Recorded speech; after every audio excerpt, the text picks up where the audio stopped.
car people love exhausts. We love the crackle, we love the pops, but we can't all afford them.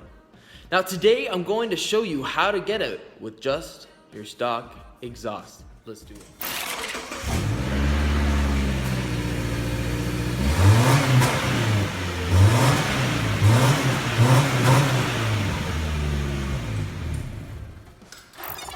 So as you guys could tell there, that the car doesn't sound too good. It sounds like a Prius. And nobody wants to sound like a Prius unless you're a Prius owner.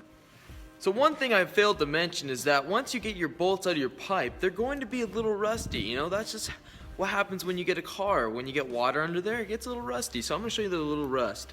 So that's pretty rusty. So I would recommend putting a little bit WD-40 or some freeze off, and that will do the justice. So now I'm going to show you how to put the bolts in there. So essentially you should have some stock bolts that come with your car.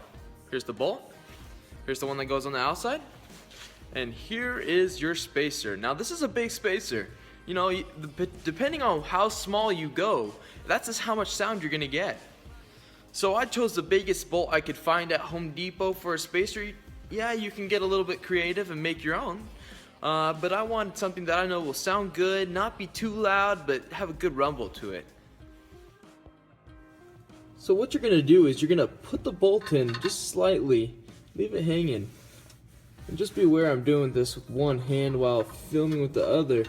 You're going to pull that bolt out if you just stick it in too much. You're going to slip it in there. You can wiggle it in there. Then what you're going to do is you're going to put this bolt, the final piece to your project, the final piece to the spacing, and it's going to tighten this both sides down. It's too hard for me to film and do that, so I'm going to show you guys the final product right after this. So right there, that should be the final product.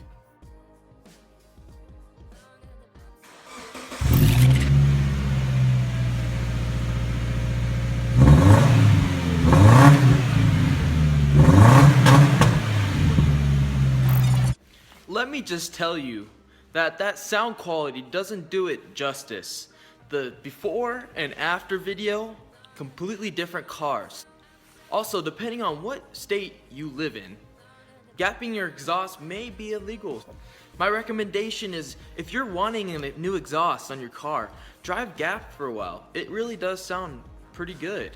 And when you think, hey, I do like it, get an exhaust. That's a great time to do it. And by then, you've been driving with the sound, you're going to be so used to it when you put your new exhaust on. Goodbye. No use leading without chance. This is where our story ends. Never lovers, ever friends. Goodbye.